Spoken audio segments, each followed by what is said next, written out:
అది tool kit లాగా ఉందా లేదా అని కూర్చొని దాన్ని సర్దుతాం.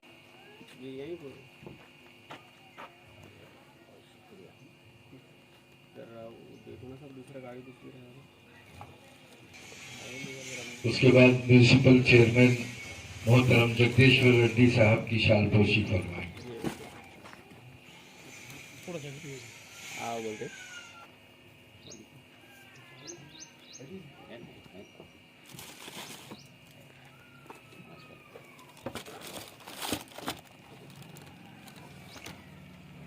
उसके बाद हैदराबाद से आए हुए हमारे मेहमान मोहतरम डॉक्टर आपकी करीब आपकी शालपोशी करें।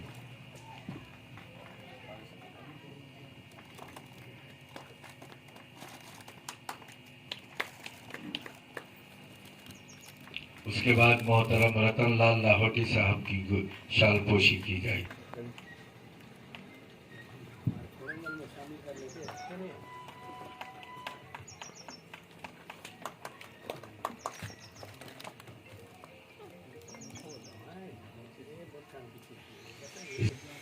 हजरत मौलाना डॉक्टर शाह मोहम्मद अब्दुल करीम साहब शाहिद मद्दज़िल्लाहुल आली की शालपोशी होगी।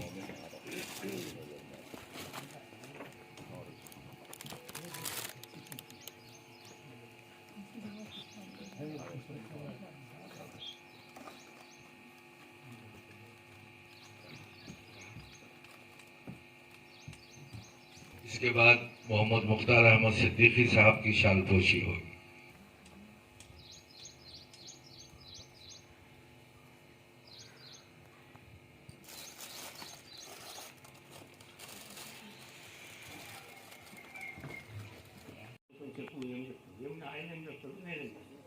ఈ పాలకులు కూడా అంతే, మనం మన బాధ ఏందో ఒక ఎడ్యుకేషన్ ద్వారా తెలిపితేనే వాళ్ళు దిగి వస్తారు, లేకుంటే నడుస్తున్నది कुछ आवाज़ भी नहीं कर रहा, 2 रुपये की जगह 6 रुपये 10 भी करें तो आवाज़ नहीं निकलते। चलो ఇది పరిస్థితి, అందుకే వీలైనంత ప్రతి ఒక్కరు 5 రూపాయలు జేబు తెగించేటప్పుడు నేను ఇవాళ ఖర్చు పెట్టాలని అనడం లేదు। मेरा कोलंगल आना ही खिदमत के लिए है और खिदमत बोलकर नहीं करते की जाती है। हाँ, खिदमत और खिदमत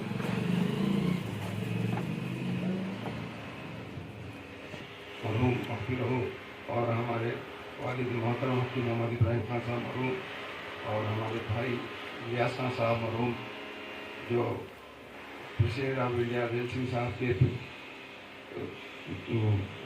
भी रह चुके हैं, फिजिशियन रह चुके हैं। और मैं जो है 41 साल जो है सेंट्रल रिसर्च यूनिवर्सिटी में खिदमत अंजाम दिया हूँ।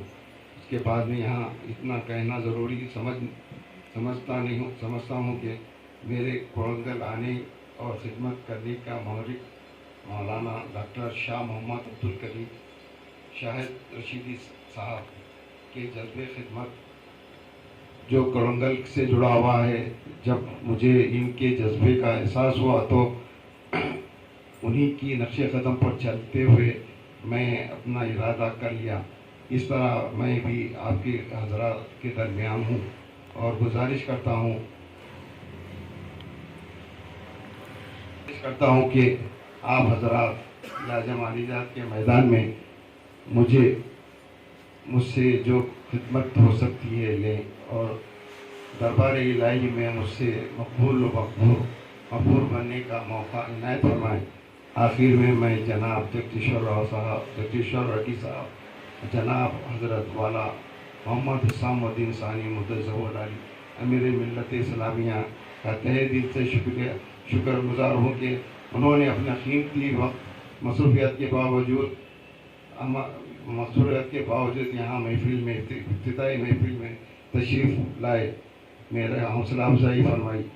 और मैं अल्लाह ताला से दुआ करता हूँ कि मेरे हाथ में शिफा अता फरमाए। वाक़िअ अल्हम्दुलिल्लाह रब्बिल आलमीन।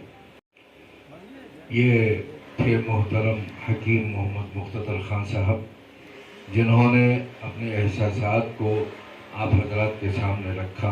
इसके बाद मैं म्यूनिसिपल चेयरमैन जनाब जगदीश्वर रेड्डी साहब से मैं गुजारिश करूँगा कि वो हमें मुखातब करें। यहाँ पर आए हुए बड़ों को स्पेशली मैं उत्तर भाई और करीम साहब को यहाँ लाने के लिए बहुत बहुत दिल से मैं उनको शुक्रगुजार हूँ। और मेरे कोडंगल पूरे पब्लिक की तरफ से, only not for municipality Kodangal नहीं, पूरे तालुके की तरफ से, हर एक आदमी की तरफ से मैं इनको शुक्रगुजार करता हूँ। और सीनियर सिटीजन जैसे रतनलाल साहब है और हमारे बड़े मस्जिद के अनवर भाई है, ये लोगों को ये क्या है बोले तो जो अपन साहब जो चालू करने वाले हैं जो यूनियन एडिशन का, इसकी पब्लिसिटी हमारे एरिया में ज़्यादा नहीं है। आज अपने सबको मालूम है दो माफिया बहुत बड़े हैं, एक एजुकेशन माफिया है और एक हॉस्पिटल माफिया है। एलोपैथी में आपको मालूम है किस तरह लेके जाते हैं। एक मेरे ऊपर ही गुजरे से एक एग्जाम्पल मैं बताता हूँ। एक जगदीश टक्कर बोल के एक सर्जन है उन्होंने, he works in Gitanjali hospital. मेरे को जब I am diabetic patient from 19 years, मेरे को पैर को जरा ये हुआ था तो पस फार्म होने की वजह से मैं उनको जाके दिखाया। उन्होंने क्या करे, पहले 7 दिन का मेरे को मेडिसिन दिए, ऑइंटमेंट नहीं दिए। फिर बाद में क्या करे, 7 दिन का ऑइंटमेंट दिए। फिर मैं जाने के बाद बोले कि मेरा फीस 1,20,000 होता और आपको कंपलसरी ऑपरेशन करना पड़ेगा, नहीं तो आपके जैसे बोले कि पेट्रोल और डीजल का दाम बढ़ रहा है और इलेक्ट्रिसिटी का भी दाम बढ़ रहा है। तो एक हमारे ex president APJ Abdul Kalam जी का एक ड्रीम था कि 2030 तक अपने पास भारत देश में क्या है, 2 रेवोल्यूशन आए सर, एक ग्रीन रेवोल्यूशन और एक वाइट रेवोल्यूशन। ग्रीन रेवोल्यूशन बोलते तो प्रोडक्शन ऑफ फूड, उसमें क्रांति कभी भी हमारे भारत देश में आया बोले तो किसानों की तरफ से आया सर। और एक वाइट रेवोल्यूशन बोले तो क्या है, दूध का। Today we are the best exporters of milk and best exporters of food grains. अब नेक्स्ट क्रांति हम जो लाने वाले हैं वो है एनर्जी का क्रांति है सर। इसका एक ड्रीम हमारे APJ अब्दुल कलाम साहब का क्या था बोले तो हम हर साल 2000 करोड़ का क्रूड ऑयल मंगाते सर बाहर से। इस क्रूड ऑयल से जो भी होते हैं डीजल, पेट्रोल, उसके बाद में जो भी अपन जो पेंट यूज़ करते हैं या कपड़े पे जो कलर यूज़ करते हैं, ये सब पेट्रोकेमिकल प्रोडक्ट्स है, जिसके वजह से अपने को कैंसर्स, लिवर डैमेजेस ज़्यादा होता है। वो अपने को डॉक्टर्स नहीं बताते। और एक जो भी आज अपन एनर्जी से, 3 तरह की एनर्जी से, एक सोलर है, विंडमिल है और एक थर्मल है, हाइड्रोलिक है। तो हाइड्रोलिक अगर पानी कम हो गया तो प्रोडक्शन नहीं होता करंट, अगर सोलर भी कम हो गया तो प्रोडक्शन नहीं होता, अगर हवा नहीं हुआ, विंडमिल नहीं फिरा तो वो भी नहीं होता। तो नेक्स्ट होने का क्या है, थर्मल है। थर्मल में अपन कौन सा कोल यूज़ कर रहे हैं, फोसिल कोल बोलते हैं उसको। जैसा सिंगरेनी का कोल है, उसमें content of sulphur and mercury ज़्यादा रहता है सर। हर साल 17% हमारे इंडियन पॉपुलेशन में 17% लोग वो कोल से आए सो जो धुआं होता है ना, उससे मर रहे सब। और वो कोल जो जलने के बाद जो उसका फ्लाइश आता है, उससे अपन आज ईंटा बना रहे, वो सब बना रहे हैं। अगर वही अपन नहीं मालूम हो कि जाके खेतों में डाले तो खेत कम से कम मिनिमम 5 ईयर्स तक उसमें कुछ भी अपन नहीं उगा सकते। तो उसके कॉन्सेप्ट में 2030 तक अपन कंपलसरी हम भी मैन्युफैक्चर कर लेना अपना CNG, LPG, M-कोल बोल के जो मैन्युफैक्चरिंग कोल बोलते हैं उसको। ये क्या है, सुपर नेक्टर ग्रास, जिसको एलिफेंट ग्रास कहा जाता है इन एग्रीकल्चर लैंग्वेज। तो हम क्या करें बोले तो ये कोडंगल तालुका का मैं बना sir distributor Meera clean field limited से, ये महाराष्ट्र का कंपनी है। हम हर किसान को ये ग्रास लगाने के देते हैं, फिर हम ही ग्रास खरीद लेते हैं। वो मिनिमम 1 एकड़ को कम से कम 200 टन आता बोल के हम बोल रहे हैं, लेकिन अच्छा करें तो 500 टन तक भी आता। और हर टन हम 1000 रुपये को लेते सर। इससे क्या होता बोले तो 27x7 तक हम कोल कंटिन्यू 24 आवर्स चलता। तो इसमें अपन कोल मैन्युफैक्चर करके इसमें क्या है वो क्रांति अगर अपन ला सके, ये इसमें ये कोल में क्या है बोले तो फ्लाई ऐश नहीं रहता सर, इसमें सल्फर नहीं रहती, मर्क्यूरी नहीं रहती, जिससे अपने को वातावरण भी अच्छा रहता है। And saving mother India is our first concept, planet को सेव करना है अपने को। क्योंकि आज अपन देख रहे हैं हिमालय के ग्लेशियर्स कितने की गाँव डूब गए, सबको मालूम है। वो बड़े लोगों को तो अभी अच्छा मालूम है कौन से गाँव थे जब कितने डूब गए उसमें। तो एक क्रांति लाने के लिए हम बहुत ये कर रहे हैं। और मोस्टली ये 10th के बाद में उसका पूरा ब्रोचर्स, पैम्पलेट्स लेके हर किसान को देने जा रहे सब, जिससे अपने को LPG, CNG, पेट्रोल, डीजल ये सब कंपलसरी मैक्सिमम रेट्स में डाउन होता है सर। क्योंकि अपन इंपोर्ट करके उसको मैन्युफैक्चर करने में बहुत एक्सपेंसिव रहता। उसी तरह अगर अपन ही खुद उसको तैयार कर ले तो अपन सस्ते में दे सकते हैं सब लोगों को। वो खुशी में है। इसमें भी हम सब लोगों की आपके साथ और हमारे जो भी बड़े हैं उनके आशीर्वाद चाहिए हमारे को। जितने भी बड़े लोग हैं, बुजुर्ग हैं यहाँ बैठे सो, और मेरे उम्र वाले पूरे मेरे से जूनियर जितने भी रहते हो वो लोग भी मेरे जरा सपोर्ट करे तो ये बहुत बड़ा क्रांति होगा सब।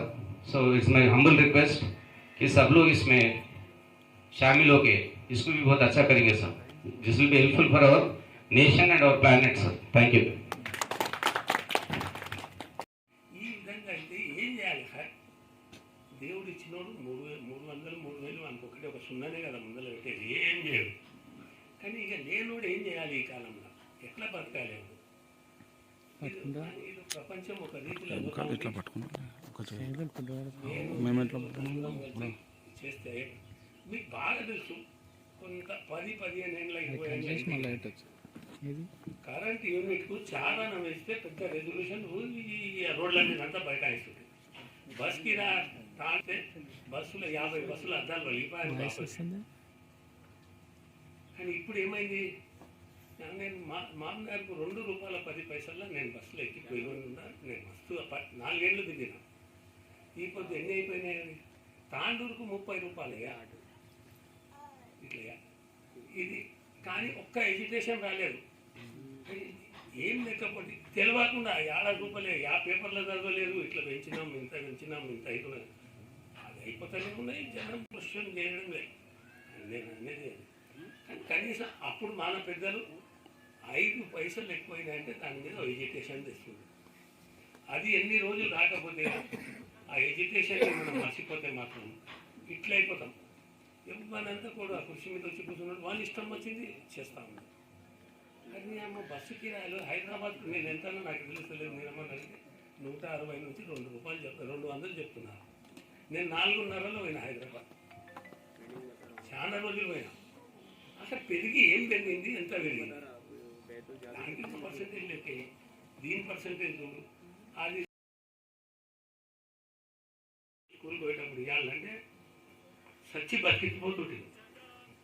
ఇప్పుడు ఏమున్నది? ఆవిడ చదువుతున్నాడేంది కేజీ కన్నా కూడా సెకండ్ క్లాస్ పోయేటప్పుడు మనకి ₹10 చేతులు ఇస్తే స్కూల్కి పోతాడు, లేకపోతే ఇట్లా అయిపోయింది. ఇది వాతావరణం కన్నా ఇది ఒక్కరిది కాదు, మనం చేసినాం. అది మనం అట్లా ఇస్తూ ఉన్నాం పిల్లల్ని. మరి దేవుడు ఎందుకో మనకు కూడా అట్లా ఇస్తున్నాడా? ఇస్తున్నానికి ఇస్తున్నాం, లేకపోతే దొంగతనం చేసుకొని తెచ్చిస్తున్నాం. కానీ ఇస్తున్నాడని చెప్పి దాన్ని ఎట్లన్నా ఖరాబ్ చేయడం మంచి పని కాదు. కొద్దిగా ఆలోచన చేయండి, చేసుకుంటూ చేయండి. ఇప్పుడు మనకు మంచి సర్వీసు తక్కువ ఖర్చుతో చేయడానికి వస్తారు వచ్చింది. ఆయన్ని వాడుకోవాలి మనం. ఆయనకు కూడా ఇబ్బంది కూడా ఆయన అవసరం అప్పుడు మనం అదైతేనే రిలేషన్ మెయింటైన్ అవుతుంది. ఏదో నాకు జ్వరం వచ్చి నడుస్తారు డాక్టర్ చదువుకుంటా 4 రోజులు చూస్తారు, ఇంకా మర్చిపోతా డాక్టర్. ఇది మంచి పద్ధతి కాదు. డాక్టర్ సార్ అవసరాలు కూడా వచ్చినప్పుడు సార్ ఏమన్నా ఆరామున్నారా, పొడంగా ఇబ్బందికి అవుతుందా, మేమేమన్నా చేయాలన్నా ఇంకా అడుగు. ఆయన అది కూడా పైసలు కూడా అడిగే టైం పడుతుంది. కానీ అది నేర్వాలి ముందు మనం. అప్పుడు ఇది ఒక డాక్టర్ సార్కే అన్ని జాగాలు అవసరం ఉంది. కానీ ఏం చేస్తాము? ఈ ప్రపంచం ఎక్కడ పోతున్నదో అర్థమవుతలే. అందుకే ప్రతి ఒక్కటి తెలియదు ఆలోచన చేస్తూనే వస్తాం. కానీ ఒక్క ఆలోచనతో అయ్యే పని కాదు. ఇది చాలా పెద్దగా అయిపోయింది. అందుకే దయచేసి ప్రతి విషయం చిన్నగా చెప్పి ఆలోచన చేయండి. ముందలు వచ్చేది రేపు కరెంట్లో పంచాయతీ వస్తుంది. ఇంకా అది రాలే చాలా ఏం చెప్పింది. అది మీ ఇప్పుడున్న లైఫ్లో మీకు ఏదైనా పనికి వస్తున్నారా? మీకు పనికి వచ్చే చదువు చెప్తలేదు, ఏదో చెప్తున్నారా? చదువు పనికి వచ్చే చదువు చదివిపిస్తే మంచిది. ప్రభుత్వం ఆ పాఠ్య ప్రణాళికలు అవి లేనేలేవు. మనం ఆలోచన చేయాలి. కనీసం ఈ పిల్లవానికి తనది తాను చేసుకొని తినే బతికే ఏర్పాటుకు ఉండాలి చదువు. చదివింది ఏమిటి? Respected चीफ गेस्ट और मेरे भाइयों और दोस्तों, अल्हम्दुलिल्लाह मैं शुक्रगुजार हूँ अल्लाह ताला का, उस पाक परवरदिगार का, और खुसूसी मैं शुक्रगुजार हूँ हमारे चीफ गेस्ट जनाब मौलाना जाफर पाशा साहिब का, commissioner municipal corporation municipal chairman municipal corporation जगदीश्वर रेड्डी साहब का, रतनलाल साहब का, और स्टेज पे सारे चीफ गेस्ट का, और हमारे हैदराबाद से आने वाले तमाम भाइयों का जो अपने ख़ास मसरूफियात को रहने के बावजूद भी आप हमारे इस अहम क़दम और माइलस्टोन इफ्तिताए मतलब मुहतारका क्लिनिक में शामिल हुए। भाइयों, अगर हम वक्त में पीछे चले, मेडिकल साइंस में हर इलाज पेड़ों, पौधों और ज़मीन से उगने वाली जड़ी बूटियों से हुआ करता था।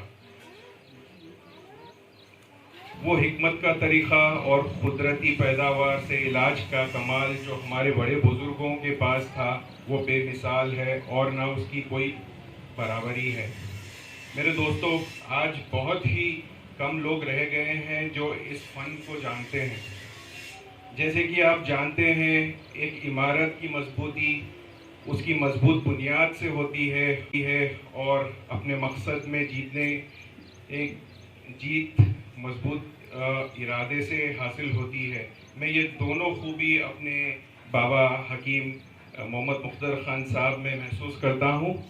मैं खुश हूँ आज मेरे बाबा अपने विरासत में मिले इस इल्म को आगे बढ़ा रहे हैं, जिसमें मेरे मुर्शिद, मेरे लाइफ कोच शाह मौलाना अब्दुल करीम शाहिद साहब का बड़ा हाथ है और उनकी नीयत है कि आवाम कोड़ंगल को इस इल्म से फ़ायदा हो। तो मेरे भाइयों, इस मतलब में खुसूसी डायबिटीज़, थायराइड, जोड़ों के दर्द, फतरी, गैस्ट्रिक प्रॉब्लम्स और स्किन से जुड़ी सारे एलर्जीज का इलाज बराए नाम बड़ी ही नॉमिनल फीस के में दस्तयाब रहेगा और आप सब इसका फ़ायदा उठा सकते हैं। इंशाअल्लाह महीने में 1 या 2 मरतबा हम खुसूसी मेडिकल कैंप्स और अवेयरनेस प्रोग्राम्स भी रखने का इरादा रखते हैं, जहां आपको ठीक रहने के साथ साथ आने वाले महामारी या बीमारी से महफूज रहने का तरीक़ा भी बताया जाएगा इंशाअल्लाह। इसी के साथ मैं बहुत फिर से मैं शुक्र अदा करता हूँ आप सबका। हमें आपकी सपोर्ट की बहुत सख्त ज़रूरत है। इंशाअल्लाह हम साथ मिलकर तरक्की करेंगे। शुक्रिया। कि उनके पूरे घर वाले उनकी मदद में उनके साथ शरीक रहते हैं, ये अल्लाह ताला की बहुत बड़ी नेमत है। अब मैं ज़्यादा वक्त नहीं लूँगा। मैं माजरत खा भी हूँ कि हज़रत मौलाना बहुत देर से हमें बर्दाश्त कर रहे हैं। अब आखिर में मैं अमीर मिल्लत इस्लामिया जानशीन फ़ादिल आकिल हज़रत मौलाना मोहम्मद हुसामुद्दीन सानी जाफ़र पाशा साहब दामत बरकातुहुल आलिया से मुअद्दिबाना गुजारिश करता हूँ कि वह हमें अपने मलफूज़ात से मुस्तफ़ीद फरमाएं। मलफूज़ात का वक्त नहीं रहा क्योंकि पूरे मलफूज़ात आपके सामने आ चुके हैं। मैं हकीम साहब को मुबारकबाद देता हूँ इसलिए कि उन्होंने माशाअल्लाह अपनी मसरूफियात में हमारे इस शहर को भी नहीं छोड़ा और उन्होंने यहाँ के लोगों के लिए अपना वक्त देने का इरादा किया। मैं उनको इसके लिए मुबारकबाद देता हूँ। हमारे रतन साहब तो वहाँ बोलने की ज़रूरत नहीं है, रतन ही है वो माशाअल्लाह। और वो रतन ऐसा है कि हमेशा चमकते रहता माशाअल्लाह। और हमारे माशाअल्लाह चेयरमैन साहब से भी दूसरी मुलाकात है और हर वक्त मैं एक नई बात देख रहा हूँ कि नई बात नए लोगों के लिए नया हमारे कैसे आज हम तरक्की कर सकते हैं और आज दुनिया में कैसे हालात है आज हमारे सामने है। अभी हमारे चेयरमैन साहब ने बताया ना कि उंगली दिए तो अंगूठा पकड़ने आ गए थे, हाथ पकड़ने आ गए थे। डॉक्टर साहब उंगली का इलाज कराने गए थे तो उन्होंने तो 1.5 लाख का उसमें अपनी बिल बना दिए। मगर माशाल्लाह हमारे हकीम साहब के पास आएंगे तो अभी हमारे राशिद साहब ने जैसे अभी हमारे साहिबजादे ने आपके जैसा फरमाया, हम ज़मीन के हैं मियाँ, ज़मीन का इलाज ज़मीन से अच्छा हो सकता है। ये जड़ी बूटी नेमत है मगर वो नेमत की कदर नहीं है हमारे पास। याद रखिए ये जड़ी बूटियों में ऐसी कैफियतें हैं कि अगर आप उसको महसूस करने लगे तो आपको मालूम होगा कि इसमें अल्लाह ने क्या क्या फ़ायदे रखे हैं। हम लोग आजकल जड़ी बूटियों को छोड़ दिए हैं, तरकारियों को छोड़ दिया और ऐसी ग़िज़ा इस्तेमाल कर रहे हैं जो हमारे लिए नुकसानदेह है। अगर हम सही ग़िज़ा खाएं, और हमारे डॉक्टर साहब हकीम साहब फरमा रहे थे, अभी अलग बात है कि डॉक्टर साहब के पास गया था मैं, तो एक मेरे को 100 चीज़ें लिख के दिए उन्होंने, ये नहीं खाना, ये नहीं खाना, ये नहीं खाना, ये नहीं खाना। एक लाइन थी 100 पे यानी नेम्स लिखे हुए थे उसमें। तो बोला डॉक्टर साहब इतना पेपर कहीं को खराब करे आप? तो बोले क्या मतलब, मैं समझा नहीं। बोला क्या खाने का है वो लिख के देते तो बस था, है ना, नहीं खाने की चीज़ें इतने बड़े लिख दिए आप ये बोल देना था 4 चीज़ें खा लो बाबा अच्छे रहते, तो वही खा लेते थे। हमारे को भी हकीम साहब से ये है कि हकीमों के पास परहेज ज़्यादा रहता, शिफा देर से आती मगर पुख्ता होता, जड़ से जाती। और ये लोगों के पास वक्त ही अच्छा कर देते, हमेशा के ऐसे एक नई बीमारी छोड़ देते, उसके बाद आप इलाज कराते रहो, उनका दवाखाना भरते रहो। और आजकल जितने दवाखाने बने हमारे जैसे चेयरमैन साहब ने कहा कि सिर्फ और सिर्फ डिकोरेशन से चल रहे, और हम लोगों का भी अलग हो गया, हर जगह डिकोरेशन देख रहे हैं, दवाखाने में भी डिकोरेशन देखेंगे।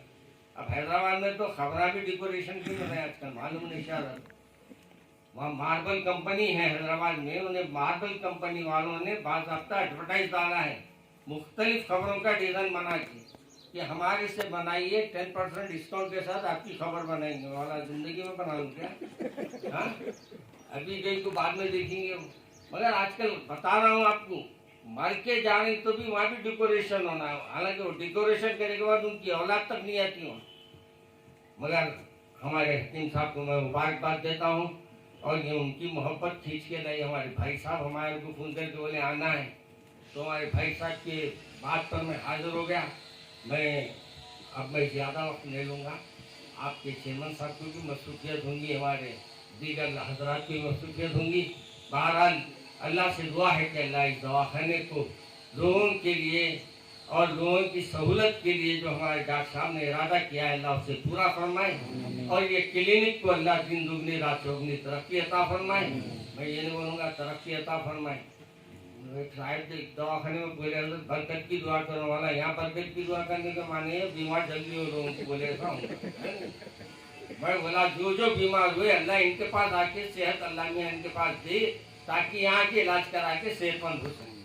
हमारे हकीम साहब के अंदर भी माशाल्लाह सुने ना, पथरी माशाल्लाह, घुटने, आजकल यही चीज़ें जमाना भी हमसे जमाना पर, तो हमारे हम लोगों को भी माशाल्लाह कुछ एक उम्र क्रॉस कर लिए हैं, तो दर्दों का ख्याल हमको अब शुरू हो रहा। मगर नौजवान तबका तो इतना पैदल हो गया है कि उन्हें चले तो ऐसा दिख रहा हवा चल रही जैसे, थपका खा लेते, पतंग जाती नहीं, आसमान पे वैसा चलते हैं हमारे नौजवान। तो खैर मैं मुबारकबाद देता हूँ डॉक्टर साहब को भी, और हमारे शायद भाई को, हमारे साथी को, कि वो हमेशा जुस्तजू रखते हैं कोडंगल को कुछ बनाऊंगा। और ये हजरात माशाल्लाह आगे खिदमत के लिए कायम किया गया है, अल्लाह इसको कबूल फरमाए। और जो बीमार हुआ अल्लाह उनको यहाँ के आए तो शिफा अता फरमाए, हमारे डॉक्टर साहब के हाथ में शिफा अता फरमाए। और हर मर्ज की दवा अल्लाह के फल से, अल्लाह के करम से मौजूद है। हमारा भी काम ये है सही आदमी के पास जाके सही इलाज कराए। अल्लाह हमको भी तौफीक अता फरमाए। रब्बना तक़ब्बल मिन्ना इन्नका अंतस समीउल अलीम व तुब अलैना इन्नका अंतत तव्वाबुर रहीम। सुब्हान रब्बिका रब्बिल इज़्ज़ति अम्मा यसिफून व सलामुन अलल मुरसलीन वल्हम्दुलिल्लाह।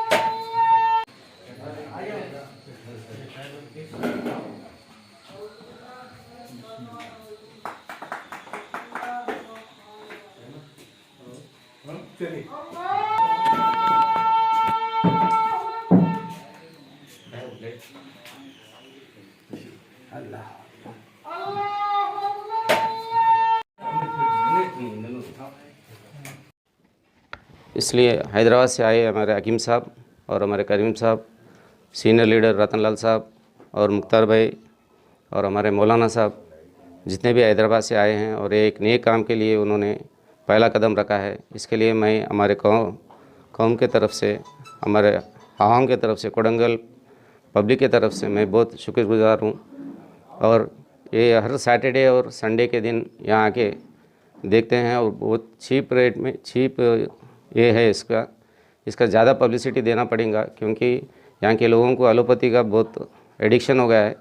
उससे इस तरफ लाने के लिए अपने को ज़रा वक्त लगता है, बट अपने हार्ड वर्क से अपन इसको भी कंपलसरी ये कर सकते हैं। इसलिए मैं हर लोगों को यूनिटी से इनकी सपोर्ट करना, और मेरे तरफ से जितना भी होता है और मेरे यूथ के तरफ से, मेरे बच्चों के तरफ से जितना भी पब्लिसिटी चाहिए उतना पब्लिसिटी मैं कराता हूँ।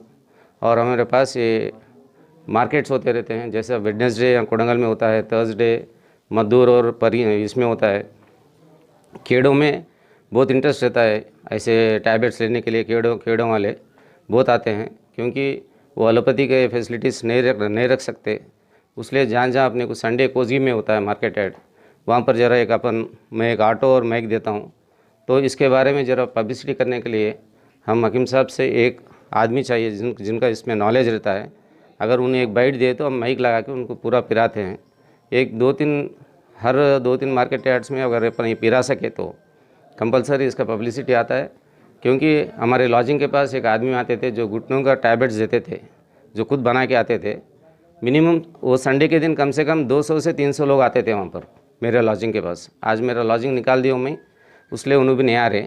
अब जैसे हकीम साहब आए हैं, इनको मेरे तरफ से पूरा सपोर्ट रहेगा और उसका पब्लिसिटी भी मैं कराऊंगा। मैं खेड़ों से बहुत लोग आते हैं, इसलिए खेड़ों में भी मैं ऑटो को भिजाऊंगा मैं मेरे खर्चे से। तो इसलिए मेरे को हर एक का सपोर्ट चाहिए। Thank you. कोडंगल में आज हैदराबाद से आने के लिए हमारे हकीम मुख्तदर साहब ने दावत दी थी कि आज वो यहाँ एक दवाखाने का आगाज़ कर रहे हैं। तो हज़रत की मोहब्बत में माशाअल्लाह यहाँ हाज़िर होने का मौका मिला। और हमारे हकीम साहब से मैंने बहुत सी यानी बीमारियों के सिलसिले में गुफ्तगू की, और बहुत खुशी इस बात की हुई कि हर मर्ज़ का इलाज भी यानी हिकमत में मौजूद है। लेकिन हम लोगों ने आजकल दवाएं हिकमत की छोड़ दिए हैं, और ये जो दवाएं हैं कारामत दवाएं रहती हैं और देर पाए इलाज होता है, लेकिन मुकम्मल बीमारी इससे जाती है। तो मैं हमारे कोडंगल के और कोडंगल के अतराफ़ रहने वालों से ये ख्वाहिश करूँगा कि ये इतवार और हफ्ता इतवार ये आने वाले हैं, वो आए और इस दवाखाने में आकर अपने हकीम साहब से रुजू हों। इंशाअल्लाह इससे बड़े फ़वाइद आपको मिलेंगे, बड़े फ़ायदे हासिल होंगे, आपके अमराज भी दूर होंगे। और हमारे लिए एक खिदमत का जो जज्बा लेके हमारे हकीम साहब यहाँ तशरीफ़ लाए हैं, उनके खिदमत में भी उनको भी ये होगा कि भाई यहाँ मेरे पास लोग आ रहे हैं और मेरे इलाज से ये लोग मोहब्बत यानी इत्तेफाक रखते हैं, तो यकीनन वो भी और बढ़ चढ़ के इसमें हिस्सा लेंगे। तो मैं अवामुन्नास से यही अपील करूँगा कि हमारे इस दवाखाने को जो हमारे डॉक्टर साहब ने आगाज़ किया है, और इसको जो ये खिदमत खल्क़ के जज्बे से इन्होंने कायम किया है, आप हज़रात वक्त दीजिए और आइए हमारे डॉक्टर साहब से रुजू होइए। इंशाअल्लाह इससे बड़े फ़वाइद हासिल होंगे। अस्सलामु अलैकुम व रहमतुल्लाहि व बरकातहू।